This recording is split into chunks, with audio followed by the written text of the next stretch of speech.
Well, Want to know what are your thoughts or reaction on the impeachment talks against Vice President Sara Duterte? well, lahat naman kami merong ganyan eh. So I don't think it's particularly unusual. I don't think it's particularly worrisome. There will always be an element that will want to change the results of an election. So of course, binabantayan namin ng mabuti because we don't want her to be impeached. We don't want her to. She does not deserve to be impeached. Sana nga totoo yung sinabi, binabantayan namin ng maigi. Ano yun, totoo bang binabantayan ninyong maigi? Preventing those people involved in serving or wanting to serve impeachment? Or binabantayan ninyo ng maigi yung advancement nung pag-impeach sa kanya? Dahil unang-una, kung talagang concerned ka sa kanya, the moment pa lang, nung una pa lang, na alam mo na binibira siya with regard to that transferring of the funds from Office of the President to the Office of the Vice President, doon pa lang nagsalita ka na. So why only now? Kung saan nakita din namin yung effect nung ginagawang pag-assassinate sa kanyang character, wherein most of your allies, yung mga natitirang mga bulag sa inyo, na sila ay pula, okay, now turning their attitudes on becoming the same sentiment with the Dilawans, which is naririnig na namin sa kanila yung linya ng mga Dilawan, yung Dutae, Didi shit. So they have turned already, to becoming Dilawan themselves. Therefore, nakikita na namin dito yung merging ng pula at Dilawan. That's why we call you Pulawan. So we will make sure that this is something that we will pay very close attention to. The declarations of impeachment, parang lahat naman ng presidente ini-impeach. Ngayon, Vice President pa. Di ba nakapagtataka, lahat ng presidents, that's the usual eh. The president ang binabato ng impeachment. Bakit? Kasi gusto nila susunod nga yung Vice President. Yun yung gusto nila. But this time, nakapagtataka na ang tinatarget ay yung Vice President. So, ikaw, bilang Pangulo, hindi ka ba nagtataka doon? Kung hindi ka nagtataka, kasama ka sa plano. Kasama ka doon sa game plan. So I guess it's just a continuing evolution of that thinking na basta ayaw namin dyan, tanggalin natin, impeach natin. Wala naman siguro at wala naman sigurong dahilan kung hindi lang ayaw sa amin. That's not a reason to be impeached. So, sir, wala pong uniteam crackdown na tinatawag? Na? Uniteam crack. Okay, ang tanong, walang uniteam crackdown na nangyayari. Crack. I don't think so. Mas tumitibay nga eh. Mas tumitibay daw yung uniteam. Balikan natin, ano ba ibig sabihin ng uniteam?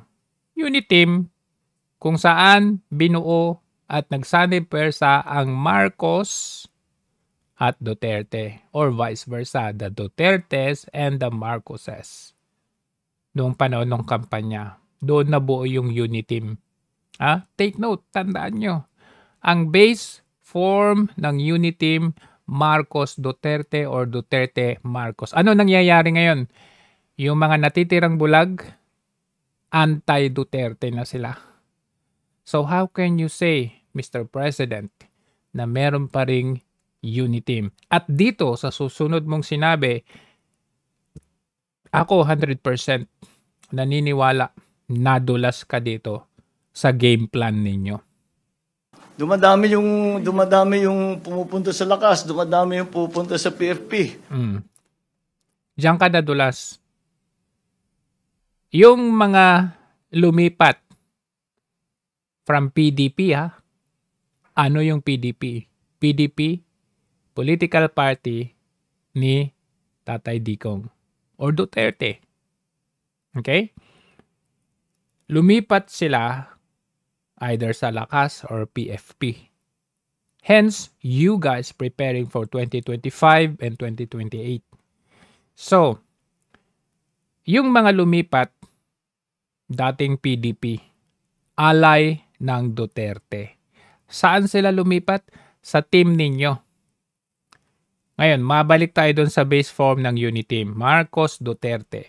Bakit lumipat yung Duterte alay sa Marcos alay or doon sa inyo? At may mga kasama pa kayong mga dilawan. So, dyan pa lang, nadulas ka na you think dumadami kayo pero hindi kasama ang Duterte. So, ibig sabihin nun, nadulas ka sa plano na sirain ang Duterte para lumipat sila sa inyo kasama ang mga dilawan. Nadulas ka, boy. We are consolidating the Uniteam. It's actually Paano naging Uniteam yun? Uniteam Marcos Duterte. Pero yung mga dating Duterte sa PDP na nauto ninyo dahil sa pera, nabola nyo, either nabola or natakot ninyo, lumipat sa inyo. actually become bigger and stronger than it was before. So, Dulas ka. ayan, wishful thinking. These are the same people that talk about impeachment. They are also the same people that, wala na, nagbaklas-baklas na yung unit team. Di ba? Sino ba yung nagsalita? Si Castro. Actually, tama ka doon. They are the same people throwing impeachment at certain people na hindi nila nagugustuhan na makakasira sa interest nila. Wherein, ang binabato nila ngayon ay yung best buddy mo, BFF mo, best friend mo, or whatsoever, katandem mo, ka-unity mo. Bakit wala kang ginawa? Bakit hinahayaan mo lang? Tapos, all of a sudden, ngayon at this very late stage, sasabihin mo na, we don't want her to be impeached. She does not deserve. Bakit di ka nagsalita? Doon pa lang sa hearing. Hindi, totoo yun. Tignan na lang ninyo mga political developments in the past few months. Sir, last na. How's your Political developments in the past few months. Nagsilipatan na nga Political developments, magkaalyado na kayo kasama yung mga makakaliwa. Yun yung political developments na malinaw sa taong bayan. relationship with her po? With With? Sara? How's your relationship? Excellent. We on a professional level, I have nothing but Professional level, yes, excellent. Professional level. Ang tanong, sa likod ba niyan? Sa likod ba niyan, totoo ba talaga? Bakit ang mas kasama mo ay yung tambaloslos na alam naman namin na magkaaway sila ni BFF mo?